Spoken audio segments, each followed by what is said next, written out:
Mwiriwe canke se mwaramutse bivanye no muherereye, turabahaye ikaze kandi kuri sene y'inyankamugayo. Abarwanyi barenga 300 bava mu bihugu vya Afrika harimwo na 6 b'Abarundi barapfuye bapfiriye muri Ukraine kubw'intambara y'Uburusiya na Ukraine kiraberayo. Aho twabamenyesha yuko abo basirikare atari n'abasirikare bafise imyitozo, bari abenegihugu bagiye muri ivyo bihugu vya Russia bagiye bijejwe ubuzi canke amashure meza bakisanga ku rugamba rwa Ukraine. Abarwanyi barenga 1,400 baturutse mu bihugu vya Afrika 35 basa nkaho batungwaho agatoki kuba baragiye muri ico gihugu ca Ukraine kugwanayo, batumweko n'Uburusiya ngo bugende buze burarokereta mu bihugu bigiye bitandukanye.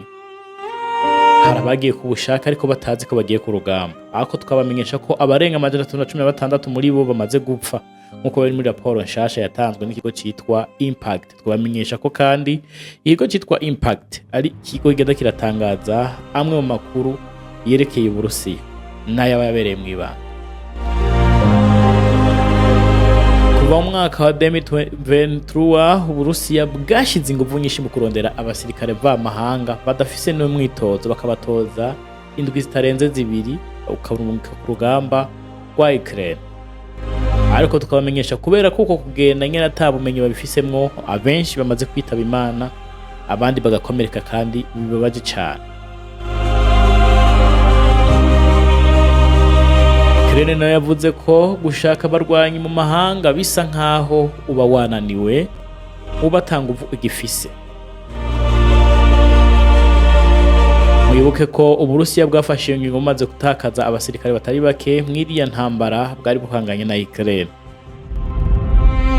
Ariko kandi mwibuke ko abantu canke rezo y'abantu binjiza abandi mu Burusiya mu Burundi yo yaramaze kumenyekana kuko benshi bagenda bayitunga ko agatoki. Nubwo leta ataco ibivuga ko bayihamagaye ikababaza kubijanye n'amakuru yabo bagiye mu Burusiya, ariko ngo babarungika barabazi. Kuva mwaka wa 2023 kugeza mwaka wa 2025 Uburusiya bwinjije mu gisirikare abarwanyi barenga 1,417 bava mu bihugu 35 vya Afrika. Ikigo Impact kivuga ko cabonye amazina y'abo bantu binjiye ndetse n'imyirondoro yabo yose, aho bavuka n'ivyangombwa n'amanimero yabo ya gisirikare. Impact yoyo ikavuga ko abarenga 316 muri bo bapfiriye ku rugamba kandi n'imyaka yabo ngo ikaba iyizi. Ariko ikibabaje nuko ibihugu bavukamo bitigeze bigemerera ngo bimenye n'amakuru canke ngo bihoze n'imiryango yabuze. Abo ngo babizeza amafaranga menshi cyane ariko ntayo bahawe ndetse n'imiryango yabo ntayigeze ihabwa.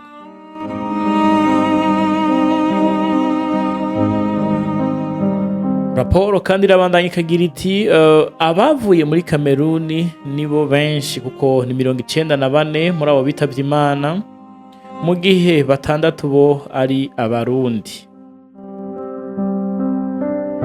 Muri abo Barundi umukuru yari afise imyaka 41 nkuko twabibabwiye ubwa mbere, ariko umuto we akaba yari afise imyaka itarenga 26. Mu bihugu bavuyemwo bariya bose no kuvuga hariho abagiye barava kuva muri 2023 canke muri 2023 gushika hagati mu mwaka wa 2025. No kuvuga ibihugu bagiye baravamwo ni bikurikira: haje 45 bavuye muri Kenya, 19 bavuye mu Burundi, muri Tanzania havuyeyo 9, mu Buganda havuye 7, mu Rwanda havuye 1. Bamenyeshe ko muri abo 361 Kameruni havuye 335, nayo Ghana yoyo ikaba havuyemwo abagabo bagera kuri 234 nkuko Impact ikomeza ituganira. Gambia yo yarungitse 56, Mali irungika 51, ariko Nigeria 36 akaba aribo bavuyeyo.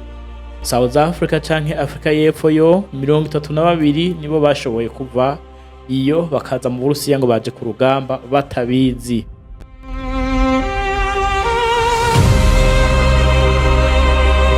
kandi mumenye ko iyi raporo isohotse inyuma y'imisi tumaze tubabwira ya nkuru y'umurundi yagwa hariya yafatwa tekanyara ntiyaguyeyo yarafashwe bugwate nk'imfungwa y'intambara nyuma yo kwiga raporo isohotse haciye hasohoka iyi raporo nshasha.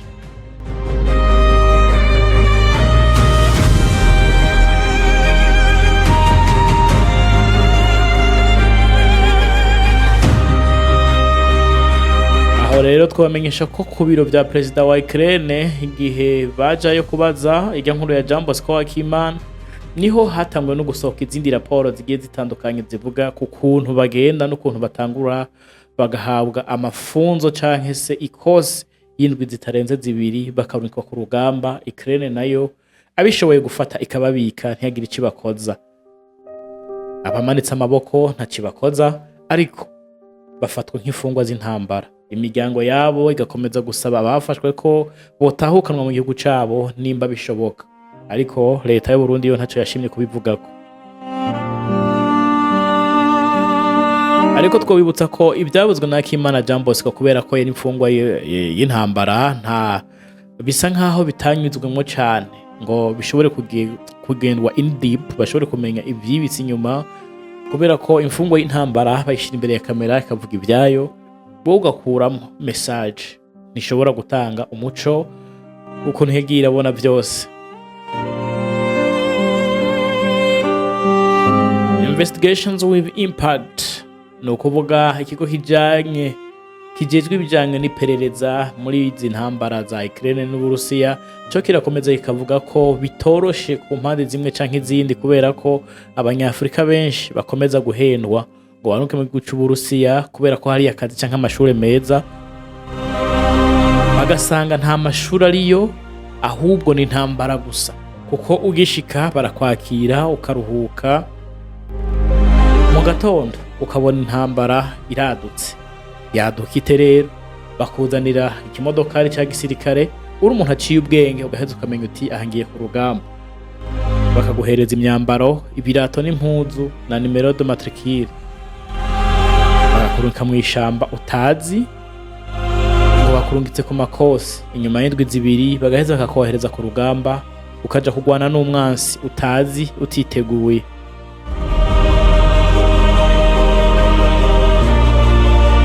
Bamenyesha kandi ko hariya muri Angola ujejwe kuba ahuza umwe twababwiye agirisha inama Kisekedi n'abandi babanyi ababwira ko bohagarika intambara. Yasabye ko kuva ku wa gatatu intambara yo yamaze guhagarara kugira ngo bashobore kubandanya ibiganiro n'imishikirano bigiye bitandukanye. Bamwita Lorenzo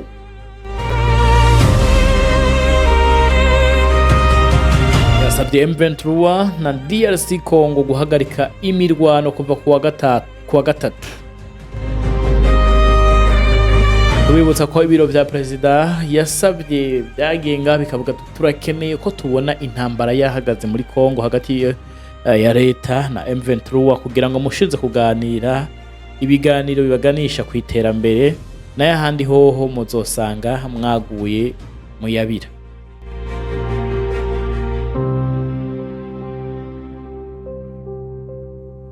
Ibiro vya perezida wa Angola kandi byongeye birasaba Republika Iharanira Demokarasi ya Congo ko hamwe ku wa gatatu bohagarika iyo ntambara boba bikingiye kugira ngo bashobore kubandanya imigenderanire hagati yabo n'abanyagihugu.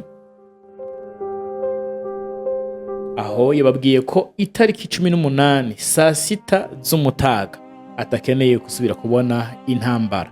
Angola ivuga ko yasabye ibi bintu bivuye mu nama bagize yamaze amasaha 5. Murabyibuka ko yamaze amasaha 5 bifungiranye, yarimwo Jina Sibe wa Togo, ikabamwo na Felix Tshisekedi wa DRC Congo hamwe n'uwitwa Olusegun Obasanjo niko bamwita, nawe yarakuriye itsinda ry'abahuza yashizweho n'ubumwe bwa Afrika kugira ngo bashobore kwiga ku kibazo kijanye na M23 na DRC Congo.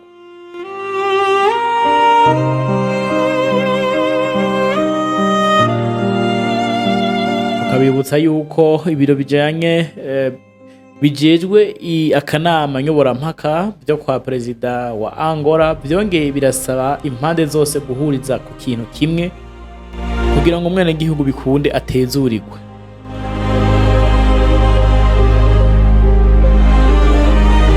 Hagataho imigwano muri Kivu y'Amajepfo irabandanya, ariko mwibuke ko ku mpande zose itegeko rihari rivuga ko babwirizwa guhagarika intambara bitihise, bakaza barenze ku masezerano bumvikanye mu nama yabaye amasaha 5 bifungiranye.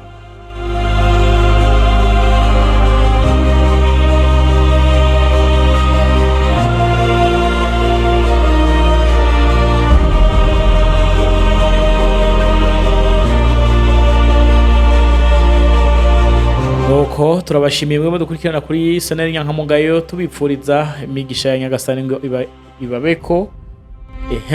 Tubashimira kandi kuri muduha ibitekerezo bigiye bitandukanye kandi bizima, mukadushimira biduha intege. Dushaka rero komantere zanyu, mutubwire byinshi bigiye bitandukanye bivanye n'abantu banyu muzi, abari mu Bushinwa, mu Burusiya, mu Budagi, hehe, kugira ngo tubashikireyo nk'ijisho ry'abene gihugu, tubamenyere ibitandukanye. Murakoze cyane, naho ubutaha.